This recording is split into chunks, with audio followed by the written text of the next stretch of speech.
Hello, dreamers. Have you ever found something odd, just a little thing, and wondered, was this meant for me? Tonight's story is about Sunny the Squirrel and the mystery that started with a trail no one else seemed to see. Let's begin.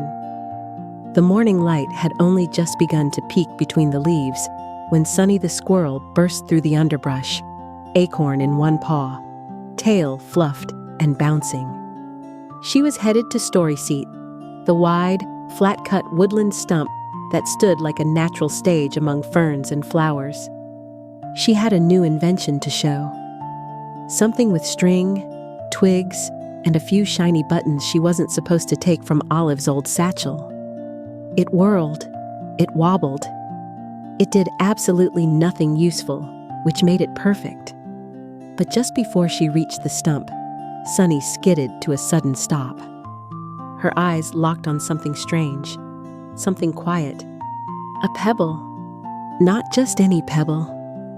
Smooth, round, and oddly placed, right in the center of the mossy trail. She stepped closer. Just behind it was another. Then another. Then another. Still. They weren't dropped. They were placed, evenly spaced, and just small enough to disappear unless you were the sort of squirrel who looked for trouble, like it was treasure. Sunny grinned. Oh ho, what do we have here? She tucked the acorn into her belt, crouched low, and whispered, Mystery. It took her approximately 3.5 blinks to decide this was urgent enough to wake Harry the Hedgehog. Harry did not agree. He stood sleepily beside the stump, adjusting the tiny brown belt that held his compass, muttering something about inconsiderate squirrels and unfinished dreams involving puddings. Sunny tugged his paw. Look, they're pebbles, but not normal pebbles. They're sneaky pebbles, disappearing ones. Harry squinted. That one's right there. But it wasn't yesterday, Sunny said with a dramatic gasp. And now there's a trail. She pointed with flair, and a bit of moss flew off her paw for emphasis. Harry leaned closer, then frowned, then looked again. They're evenly spaced, 7 tail lengths apart, approximately. I knew you'd say something adorable and helpful. Sunny beamed. Now help me solve it. The pebble trail led deeper into the trees. Every few steps, another stone appeared. Sometimes nestled beside a root, sometimes half tucked into moss, but always just visible and always in line. I think it's a code, Sunny said.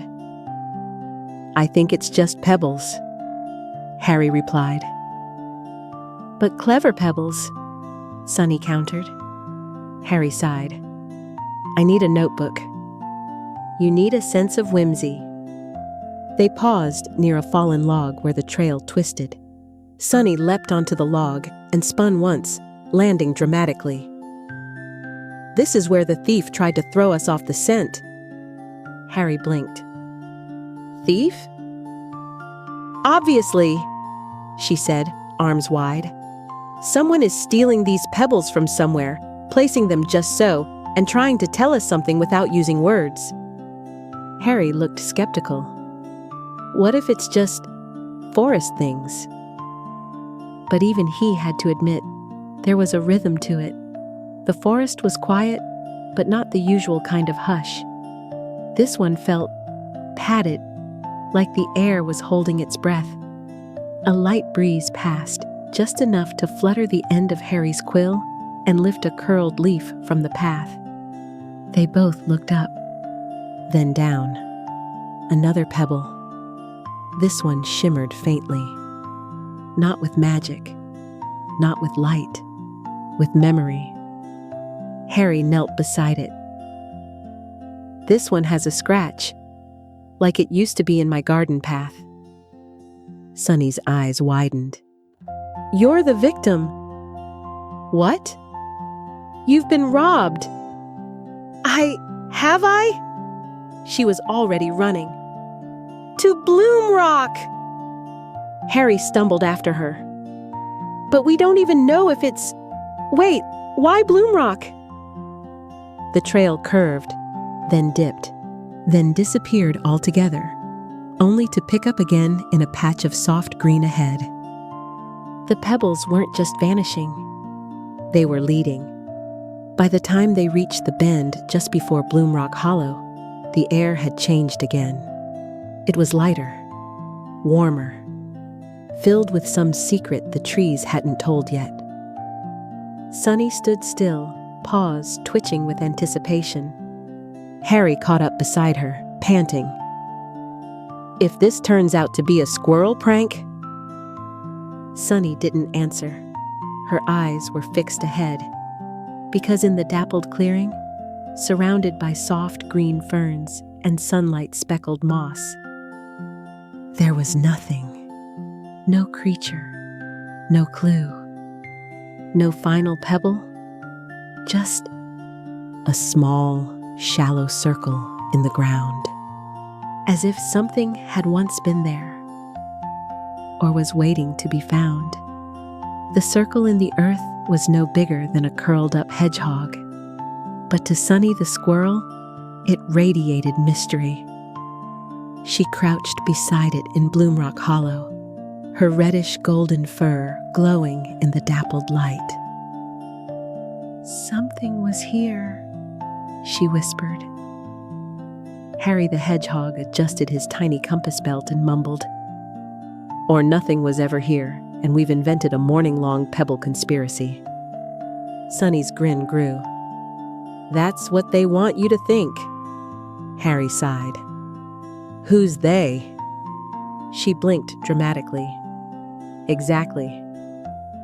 Bloom Rock Hollow was peaceful, a sheltered nook where soft rocks and wildflowers cradled the ground like a quiet nest. The forest here was the kind that felt not loud or showy, but listening, watching, waiting. Sunny placed her paw in the center of the circle. It wasn't colder, it wasn't warmer, but it felt right, like the end of something that had quietly begun long before. "Help me dig," she said. Harry blinked. "We don't even know what we're looking for." "Exactly, that's what makes it a discovery." To Harry's horror, she began gently moving moss with her paws. After a pause and a very slow sigh, he joined in. They unearthed something soft, a strip of folded bark, tied with twine. Sunny held her breath. She lifted it. Harry leaned in. Together, they unwrapped the strip and found a tiny, pressed flower, old, pale, but still holding its color. Beneath it, on the inner side of the bark, was a shape, scratched lightly into the grain. It looked like two tiny paw prints, side by side. Sunny tilted her head. "That's..." Harry blinked. "That's my paw print." He held out his tiny paw. Same size, same shape, even the little curve at the edge, and the one next to it. "Mine," Sunny whispered. "We made this." Harry's brow furrowed. "But when?" Sunny sat down softly, her big, expressive tail curled gently around her. She was quiet a long time, rare for her. "I think it was the day we got lost. That time we wandered too far looking for glow moss, and we found this place by accident." Harry nodded slowly. "We were scared, but then we weren't." "We made a promise," Sunny murmured. "To remember it. To remember we were okay." She held up the bark again. "We buried it like a secret because it felt too big to say out loud." Harry reached out and touched the pressed flower. The forest was hushed. Not heavy, not sad, just still, like it was letting something return to them, gently. Sunny laughed, a soft, happy sound. "You know what this means, right?" Harry raised an eyebrow. "It means we left a clue for ourselves." She beamed. "We made a mystery and we forgot about it, and then the forest helped us remember." Harry's expression warmed. "That's actually sort of wonderful." "I know." Sunny twirled in place, holding the bark like treasure. "We're genius time-traveling mystery planners. Or emotionally repressed children who buried feelings in twine," Harry muttered. She poked him. "You're fun when you're sentimental." They sat for a long while in the middle of Bloomrock Hollow. No more pebbles appeared. No path shimmered or shifted. But the space around them felt full, not with mystery anymore, but meaning.